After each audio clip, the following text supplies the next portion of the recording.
Você que permanece, abra comigo a sua Bíblia em Atos, capítulo de número 11.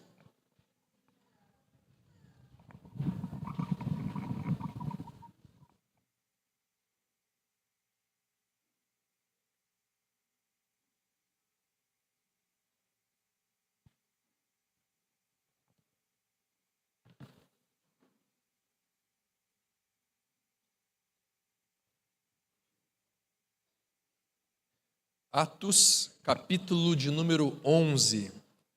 Para você que está visitando a nossa igreja, nós aqui na Ipelagos temos uma série sequencial expositiva. Então, cada semana nós passamos versículo a versículo por cada capítulo da Bíblia. E hoje nós chegamos em Atos, capítulo 11. Abra lá comigo. A palavra de Deus diz assim: Chegou ao conhecimento dos apóstolos e dos irmãos que estavam na Judéia, que também os gentios haviam recebido a palavra de Deus. Quando voltamos no capítulo 10, nós vemos exatamente o que aconteceu. Se você se lembra bem, nas nossas últimas pregações, o povo de Deus, no Antigo Testamento, se fundamentava no povo de Israel, depois de um remanescente, que era o povo de Judá, que formaram os judeus, e nós vemos que esse grupo dos judeus acreditava de uma maneira muito exclusivista, que a salvação pertencia somente a eles, que pelas suas condutas, pelos seus sacrifícios, eles eram os únicos escolhidos por Deus. Vemos então que no Novo Testamento Jesus, ele quebra essas barreiras étnicas, culturais e religiosas. E ele mostra que o evangelho não se resume a um grupo específico de pessoas que se julgam merecedoras de tamanho benefício. Mas nós vemos que Jesus, ele diz que todo o mundo deveria receber a sua palavra.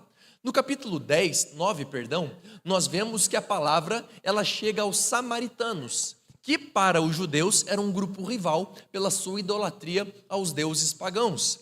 No capítulo 10, nós vemos que agora as fronteiras quebradas são dos gentios. Então nós vemos que a palavra de Deus e o Espírito Santo chega até eles. Isso acontece através de uma missão que Deus dá para Pedro, que ele tem uma visão e ele é levado na casa de Cornélio, um gentil, um centurião romano, e esse recebe a palavra, recebe o Espírito Santo, todos ali são batizados. Então esse é o grande contexto do capítulo 11. E nós vemos que no capítulo 11, adivinha o que acontece na igreja de Jesus? Problema. Por isso que eu sempre falo para vocês, a marca de uma igreja cheia do Espírito Santo nunca será uma igreja alheia a problemas, a sofrimentos. Nós precisamos aprender a viver com esse sofrimento e a viver com essas disputas. Então, o que chegou ao conhecimento dos apóstolos e dos irmãos que estavam na Judéia? Que Pedro, quando voltou para Jerusalém, os que eram da circuncisão, começaram a questioná-lo. Olha o que eles perguntaram para Pedro. Você, Pedrão, judeu, que era pescador, que cumpria toda a lei, você entrou na casa de homens incircuncisos e comeu com eles. Eu quero destacar qual é a ênfase desse problema. Você percebeu? A igreja que estava em Jerusalém, que ficava aproximadamente a 2 dias de viagem da onde Pedro havia ido para encontrar com Cornélio, centurião, a cidade de Cesareia, nós vemos que ao voltar, ele é questionado pelos irmãos de Jerusalém, que eram o centro pensante da igreja naquela época. E o que esses irmãos perguntam para ele? Pedro, como que você se sentou para comer com incircuncisos? O que eu quero destacar aqui para você, irmãos, já trazendo a exposição do sermão, é que aonde nós estamos vendo aqui a pergunta da igreja de Jerusalém sobre a conversão de Cornélio, sobre o milagre de um pecador miserável se arrepender e confessar que somente Jesus é o Senhor. Aonde está a preocupação dos irmãos em saberem em como o Espírito Santo foi derramado àqueles irmãos, de modo que todos quiseram se batizar e fazer parte do povo de Deus? Você percebe aonde está a ênfase do problema da igreja em Jerusalém?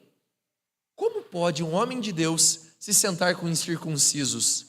Esse é o mesmo padrão pelo qual o próprio Cristo também era condenado, quando diziam: como pode você, um mestre, sentar para comer com pecadores, com publicanos, com fariseus? Como você pode fazer isso?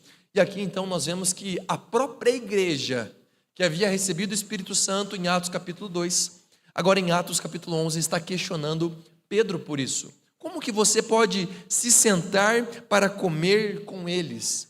Veja bem, queridos irmãos, no código da conduta dos judeus, você ter um relacionamento com uma pessoa que não era judeu era um grande problema para você. Mas você se sentar para comer com uma pessoa que não era judeu, você teria ainda mais problemas. Mas esse era um código de normas culturais do próprio povo de Deus. Então isso não estava na lei de Deus. A lei de Deus no Antigo Testamento havia os proibido de comerem determinados alimentos, de terem determinadas condutas. Mas nós vemos que a direção para que Pedro se assentasse, comesse com eles, os batizasse, foi dada pelo próprio Espírito Santo. O que eu estou querendo mostrar para você, queridos irmãos, é que muitas vezes o processo ele acaba se tornando mais importante que a essência pela qual nós fazemos o que fazemos. Vou te dar um exemplo. Hoje nós temos aproximadamente 30 pessoas que aqui estão servindo para que esse culto aconteça. Então nós temos o pessoal da projeção, da transmissão, da recepção, do café, temos a diaconia, temos o pessoal das mídias, o Kids lá em cima. Tudo isso está acontecendo para que nós estejamos aqui oferecendo o nosso culto a Deus. Mas imagina chegar um dia em que você pense, eu preciso chegar exatamente no horário que eu devo chegar, porque se eu chegar um pouquinho atrasado, eu não vou querer isso. E aí você começa a se policiar, eu preciso chegar 8 horas. Não que eu estou te dando brecha para você chegar atrasado, tá? Mas o que eu estou querendo dizer é que a essência pela qual nós estamos aqui servindo não está no relógio em si, mas está em nós podermos servir ao nosso Senhor. Você entende o que eu quero dizer? A gente não tem a preocupação sim com os nossos compromissos para chegar à igreja, mas a nossa preocupação de como nós viremos, o horário que nós chegaremos, ela é acessória em relação ao fato de estarmos aqui cultuando a Deus. Então por que nós estamos aqui? Para cultuar a Deus. O que a igreja de Jerusalém está confrontando Pedro é por conta desse processo. Como você pode ter sentado para comer com estes homens, com pagãos, com homens que não conhecem a Deus? E aí Pedro então apresenta a sua defesa. Versículo 4, então Pedro passou a fazer uma exposição por ordem, dizendo, eu estava na cidade de Jope, orando, e num êxtase tive uma visão em que observei descer um objeto como se fosse um grande lençol baixado do céu, pelas 4 pontas e vindo até perto de mim. E olhando atentamente para dentro daquilo, vi quadrúpedes da terra, feras, répteis e aves do céu. Ouvi também uma voz que me dizia, levante-se, Pedro, mate e coma. Ao que eu respondi, de modo nenhum, Senhor, porque em minha boca nunca entrou nada que fosse impuro ou imundo. Pela segunda vez, a voz do céu falou, não considere impuro aquilo que Deus purificou. Isso se repetiu 3 vezes, e de novo, tudo foi recolhido para o céu.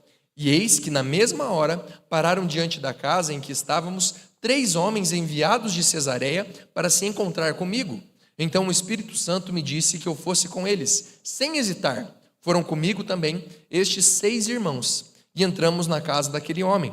E ele nos contou como tinha visto na casa dele um anjo em pé, que lhe disse, envie alguém a Jope e mande chamar Simão, que também é chamado de Pedro, o qual lhe dirá palavras, mediante as quais você e toda a sua casa serão salvos. Quando comecei a falar, o Espírito Santo caiu sobre eles, como também sobre nós, no princípio. Então me lembrei da palavra do Senhor quando disse, João, na verdade, batizou com água, mas vocês serão batizados com o Espírito Santo. Pois se Deus deu a eles o mesmo dom que tinha dado a nós quando cremos no Senhor Jesus, quem era eu para que pudesse resistir a Deus?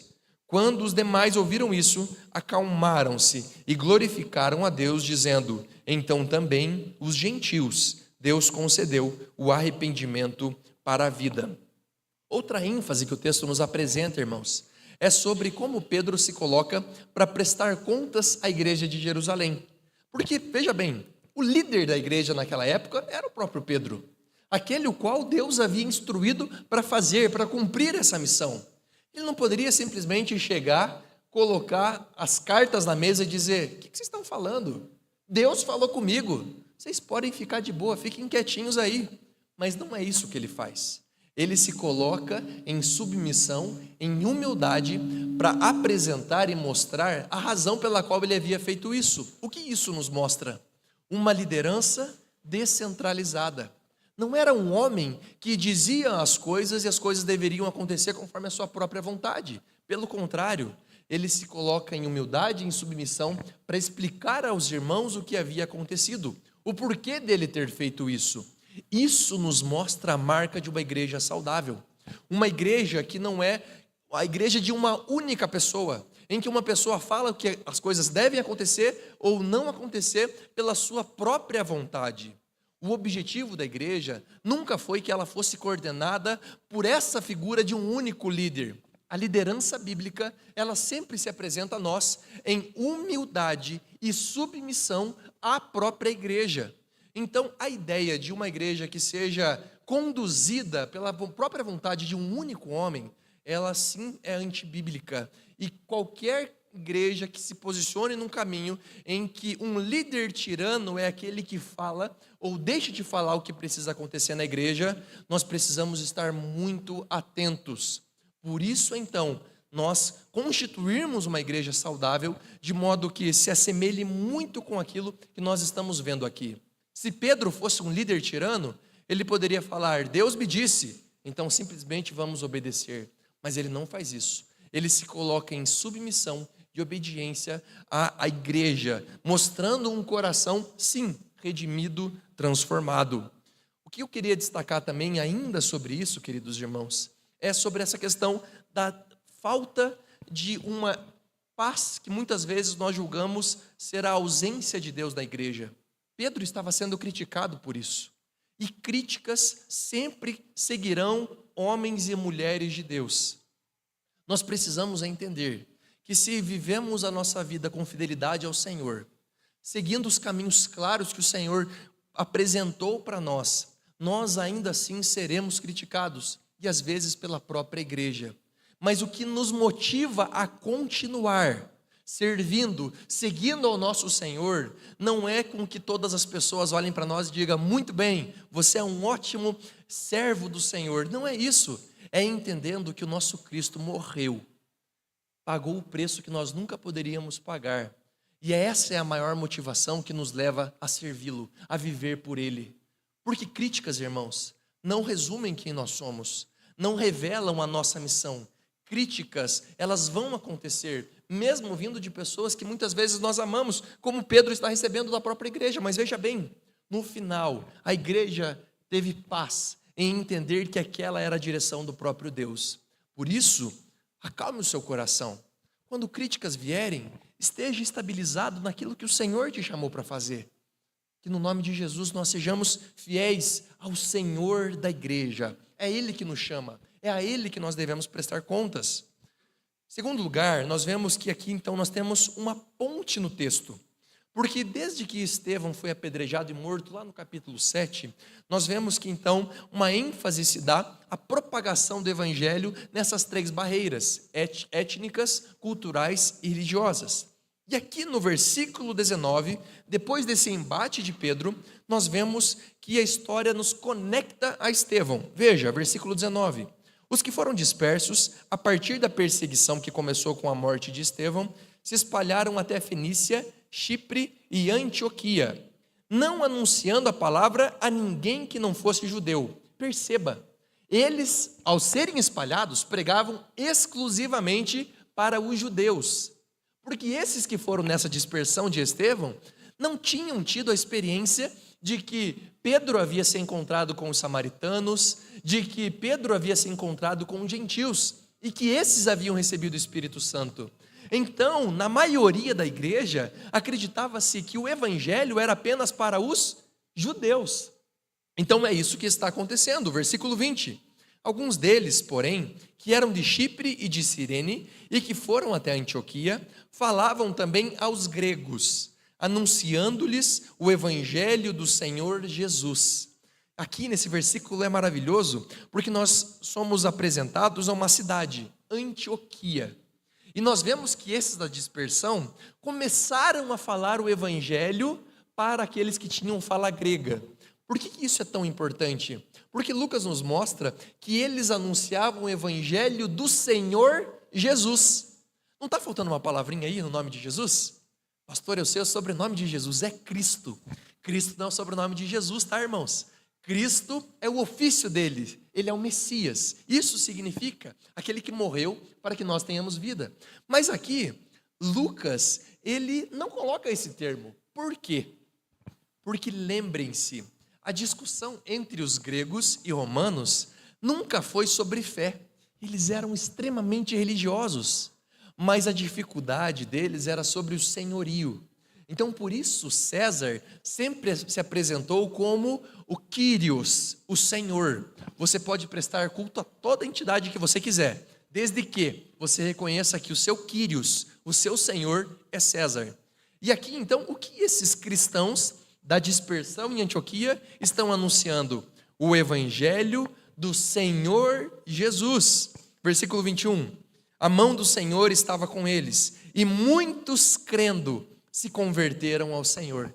Aquilo que Deus começou a fazer em Cesareia, aquilo que o Senhor começou a fazer em Samaria, aquilo que o Senhor começou a fazer na Judéia, nós vemos o Senhor fazendo agora em Antioquia.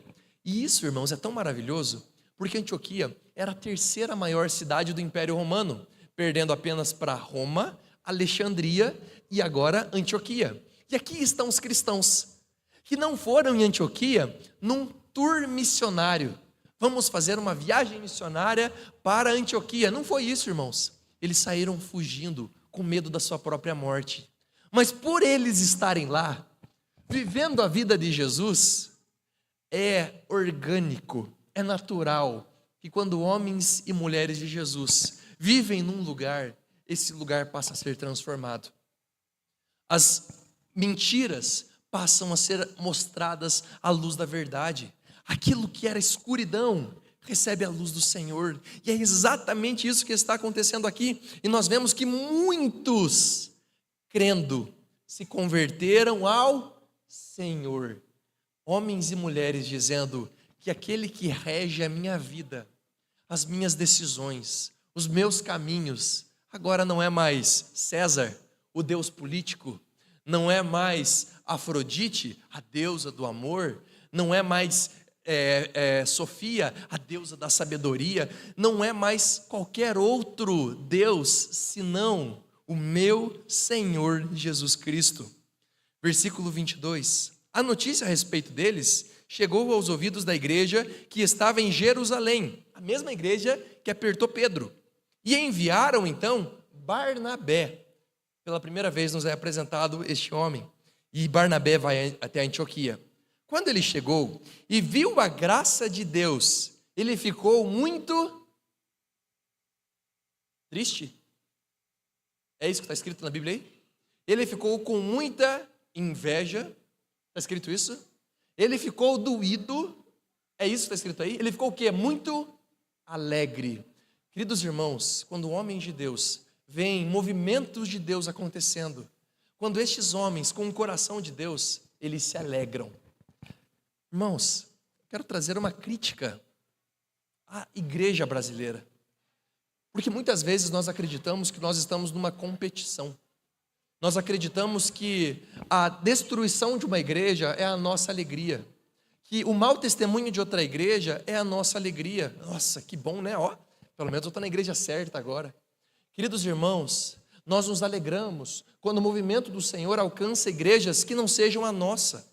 Por isso nós precisamos ter a maturidade de orar e se alegrar com aquilo que Deus tem feito em arraiais que não sejam os nossos. Barnabé, ele poderia muito bem ter chegado lá, tendo visto aquilo, que agora gentios estão confessando que Jesus Cristo é o Senhor. Ele poderia mandar uma cartinha para Jerusalém e falar: pessoal, vocês não sabem o que está acontecendo aqui. Vieram os cristãos aqui antes de mim e está todo mundo crente aqui agora. Não, está errado. Eles precisam passar pela circuncisão. Não, eles precisam todos ir para Jerusalém fazer um sacrifício. eles precisam se apresentar para Pedro, eles precisam falar o nome. Não é nada disso que acontece, irmãos. Barnabé é enviado até lá, vendo o movimento de Deus, a igreja crescendo para a glória de Deus, discípulos verdadeiramente sendo formados por Deus. Barnabé se alegra, ele fica feliz por aquilo que ele viu. O texto continua: e exortava a todos a que com firmeza de coração permanecessem no Senhor, porque era homem bom, cheio do Espírito Santo e de fé. Olha que bênção que era Barnabé. E muita gente se uniu ao Senhor. Depois Barnabé foi a Tarso, à procura de... Aqui a gente vê o quão Barnabé era um homem de Deus. Ele vai atrás de quem, irmãos? Saulo, o perseguidor, aquele que consentiu com a morte de Estevão, aquele que, por ser circuncidado, aquele que, por ser fariseu, muito inteligente, era responsável por que muitos que estavam ali em Antioquia estivessem fugindo. E Barnabé vai atrás de Saulo. Saulo nos é apresentado mais uma vez. Mas o que está em xeque aqui é Barnabé. Porque quem você escolheria para a sua equipe nessa hora? A igreja está crescendo. Precisamos de ajuda em Antioquia. Qual pastor auxiliar nós vamos trazer? Vamos pensar. Algum pastor que seja bom pregador. Confere. Algum pastor que tenha fácil relacionamento com as pessoas. Beleza. Algum pastor palmeirense. Maravilhoso. Algum pastor que ame missões. Bênção. Um pastor que goste de fazer visita. Vamos fechar esses critérios para a gente trazer um pastor auxiliar para Interlagos? Vamos pensar os critérios aqui de Barnabé. Apedrejou Estevão. Pronto, aqui alguém já assinava esse critério? Perseguidor da igreja. Moralista. Quem aqui traria um pastor desse para a igreja? Qual era o testemunho que Paulo tinha até esse momento? Nós vimos que logo depois da sua conversão ele começa a pregar e falar sobre Cristo, mas nada além disso. Nós não sabemos a obra dele, mas Deus coloca no coração de Barnabé ir atrás de Saulo. Depois Barnabé foi a Tarso à procura de Saulo, e quando o encontrou, levou para Antioquia, e durante um ano inteiro se reuniram naquela igreja e ensinaram numerosa multidão. Antes eram muitos, agora já é uma multidão. Em Antioquia, os discípulos foram pela primeira vez chamados de cristãos. Queridos irmãos, isso aqui é maravilhoso, porque até então, os discípulos de Jesus, eles eram chamados de seguidores do caminho. Eles eram chamados com outras maneiras, mas até então não eram chamados de cristãos. E aí você pensa, nossa, que top, eles estão sendo chamados de cristãos. Mas a construção aqui do texto é que cristãos era uma maneira pejorativa de se referir àqueles que seguiam a Jesus. Como se dissessem, esses são aqueles que seguiam o Cristo, aquele que morreu, são pequenos cristos. Eles não estão sendo exaltados por esse nome, eles estão sendo humilhados. O termo é pejorativo. Mas aqui nós vemos que pela primeira vez, homens e mulheres que se submeteram ao senhorio de Jesus, passando a viver uma vida de Jesus, eles passam a ser chamados da maneira com a qual nenhum de nós pode comparar com honra semelhante. Não há nada tão maravilhoso, tão grande, quanto nós sermos chamados de cristãos. Pessoas olharem para mim e para você e dizerem, ele me lembra Cristo. Você tem noção do que é isso? É para isso que nós estamos aqui. Para que nós sejamos Cristo. Para que nós vivamos Cristo. Para que nós anunciemos Cristo. Para que o nome de Cristo seja exaltado. Para que o nome de Cristo seja elevado. Para que Cristo seja enviado por toda essa cidade, por todo esse estado, por toda a nossa nação e mundo. É por isso que nós estamos aqui, para que o caráter de Cristo seja forjado em nós. Nós não estamos aqui para cumprir um protocolo religioso, irmãos. Nós não estamos aqui para construir um templo magnífico. Nós não estamos aqui para agradar pessoas que se assentam aqui toda semana e dizendo, nossa, o culto hoje foi bom. O culto não é para nós. a igreja não é para nós, o templo não é para nós, a glória nunca será nossa, a missão não é nossa. Nós estamos aqui para que o caráter de Cristo seja forjado em nós, para que o Espírito Santo, ao ser derramado sobre nós, ele mude as nossas condições, de modo que nós vivamos a Cristo nesse lugar. Porque quando nós vivemos a vida de Cristo, nós seremos chamados de cristãos. E quando nós somos chamados de cristãos, porque estamos debaixo do senhorio de Cristo, uma sociedade é transformada, uma cidade é revigorada, uma cidade recebe vida. Queridos irmãos, é para isso que nós estamos aqui. Versículo 27. Naqueles dias, alguns profetas foram de Jerusalém para Antioquia, e apresentando-se um deles, chamado Ágabo, dava a entender pelo Espírito que haveria uma grande fome em todo o mundo. Essa fome veio nos dias do imperador Cláudio. Os discípulos, cada um conforme as suas posses, resolveram mandar uma ajuda aos irmãos que moravam na Judéia. E eles o fizeram, enviando essa ajuda aos presbíteros por meio de Barnabé e Saulo. Veja aqui a consequência de uma igreja transformada e redimida pelo Senhor. Uma igreja cheia do Espírito Santo é uma igreja também que se importa com outras igrejas. Uma igreja que não se resume a esse movimento. Uma igreja que está preocupada com as necessidades de irmãos, que muitas vezes nós nem sabemos quem somos. Que no nome de Jesus, queridos, nós sejamos sempre a igreja que tem o privilégio de ser chamada uma igreja de cristãos. Que nós sejamos aqueles que, a despeito de todo o processo, tenhamos que a maior motivação do nosso coração é a essência pela qual nós estamos aqui. Que no nome de Jesus, nós sejamos aqueles que não se importam tanto com esses protocolos, mas temos o maior interesse em buscar ao Senhor e torná-lo conhecido. Em nome de Jesus. Amém. Nessa manhã, queridos, sempre no terceiro domingo pela manhã na Ipelagos, nós temos também uma festa, que é a celebração da Santa Ceia. Para isso, eu gostaria de chamar os nossos presbíteros para me auxiliarem aqui. E nós participaremos da mesa. Todos aqueles que são cristãos, foram batizados, aqueles que já professaram a sua fé publicamente, são convidados a participar da mesa. Então, se assim é o seu caso, você é convidado a se colocar em pé e você receberá estes elementos. Ao receber cada um desses elementos, você se assentará. E quando toda a igreja tiver sido servida, eu farei um sinal e nós juntos continuaremos a louvar ao nosso Senhor. Mas antes disso, quero pedir para que o nosso irmão Jamil ore a Deus, pedindo perdão pelos nossos pecados, pedindo a purificação do nosso Senhor e agradecendo o privilégio da mesa. Pedir ao Brian que ore a Deus consagrando estes elementos. Senhor nosso Deus, nosso Pai, obrigado, Senhor, por essa manhã de culto. Obrigado, Pai, porque estamos aqui diante da Tua mesa. Peço perdão, Senhor, pelos nossos pecados, por todos os nossos erros, Pai, que afrontaram os mandamentos do Senhor, seja por pensamento, palavra, atitude, omissão. Peço que o Senhor esteja purificando o nosso ser, Pai, lavando os nossos corações, nos limpando, Deus, daquilo que temos de mal em nós.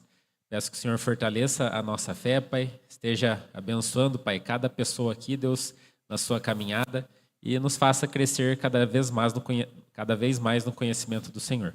Pai querido, em nome de Jesus, Senhor, que eu oro. Amém. Pai, da mesma forma nós damos graças a Ti por esses elementos que aqui temos, Pai, pelo pão, pelo cálice, que nos fazem lembrar do Teu sacrifício e, como a Tua própria palavra diz, até que o Senhor venha, nós faremos isso em Tua memória, que possamos, Pai querido, realmente ao comer e ao beber nos lembrar do Teu sacrifício e que possamos também ser atalaias, Pai, possamos ser aqueles que vão anunciar a Tua palavra. Em nome de Jesus. Amém.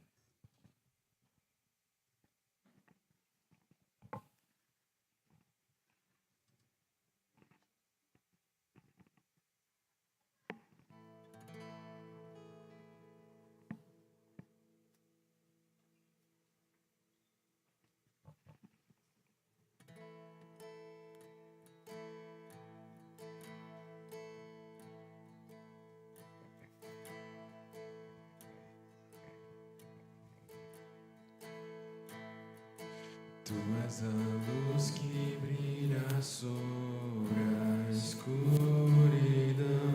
Tu és a paz que acalma todo coração. És o pão do faminto.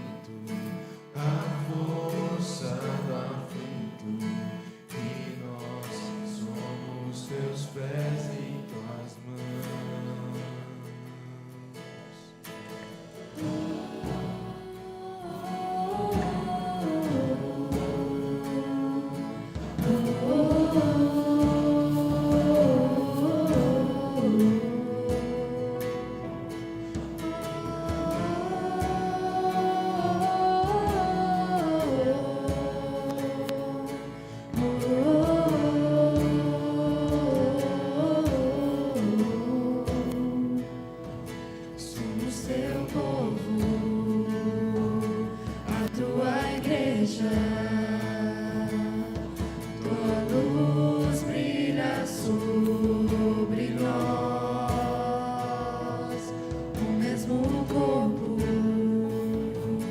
um só Espírito,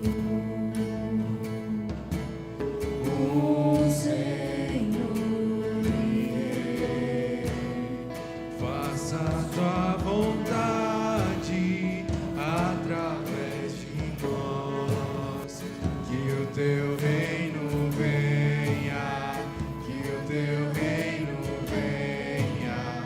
Faça a tua vontade através de nós, que o teu reino venha, que o teu reino venha. Tu és a luz que brilha sobre a escuridão, tu és a paz que acalma todo coração, és o pão do faminto, a força do aflito, e nós somos teus pés e tuas mãos. Tua verdade sempre permanecerá, do teu amor quem poderá nos separar. És fiel e pra sempre teu povo sustentar, e então o mundo inteiro verá o poder do grande Rei.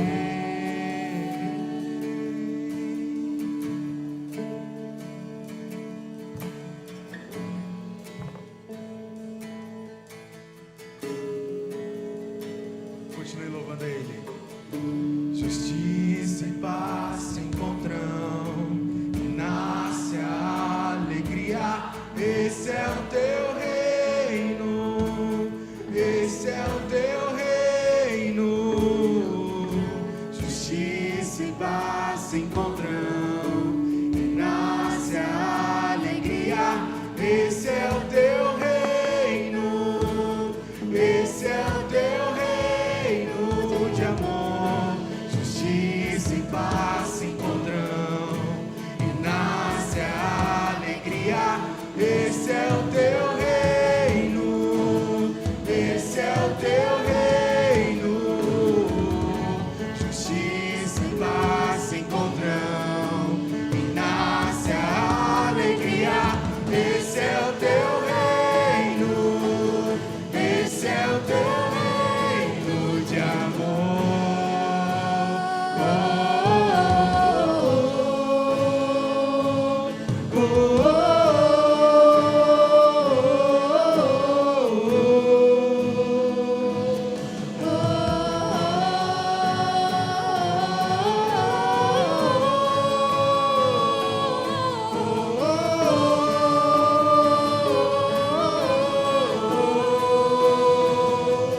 Tu és a luz que brilha sobre a escuridão, tu és a paz que acalma todo coração, és o pão do faminto, a força do aflito, e nós somos teus pés e tuas mãos. Tua verdade sempre permanecerá, do teu amor quem poderá nos separar. És fiel e pra sempre teu povo sustenta, e então o mundo inteiro verá o poder do grande Rei. O nosso Senhor reuniu os seus discípulos. Logo antes de ser traído, ele tomou o pão e disse: esse é meu corpo, que será partido em favor de vós. Todos aqueles que fazem parte da aliança, todos aqueles que fazem parte do corpo de Cristo, comam do pão.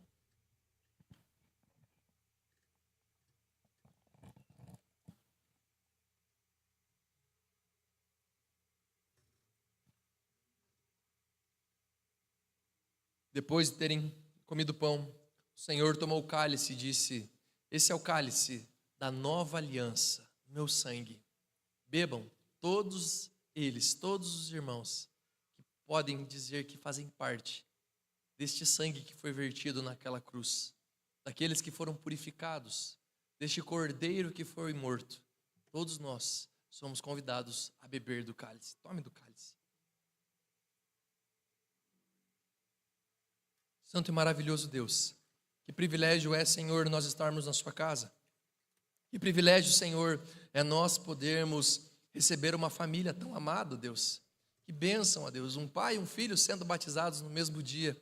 Deus, que presente o Senhor nos deu nessa manhã. Que privilégio, Senhor, é poder cantar ao seu nome. É poder louvar ao Senhor, falar das suas grandezas, da sua obra, da sua santidade, ó Deus.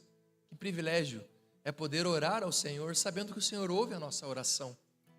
Que privilégio, ó Deus, poder ter a sua palavra, poder lê-la versículo a versículo, vendo a riqueza, Deus, da tua obra, da tua história. Deus, que privilégio é participar da Santa Ceia do Senhor, ser convidado para sentar na sua mesa, ó Deus.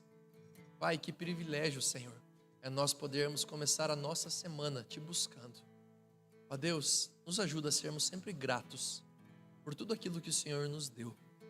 Muito obrigado, Pai. Leva-nos em paz, para a honra e glória do Teu nome. Amém. E agora, amada igreja, que a graça de Jesus, o amor de Deus o Pai, a comunhão, o poder do Espírito Santo, seja com você, hoje e para todo sempre. Amém. Deus abençoe, queridos irmãos.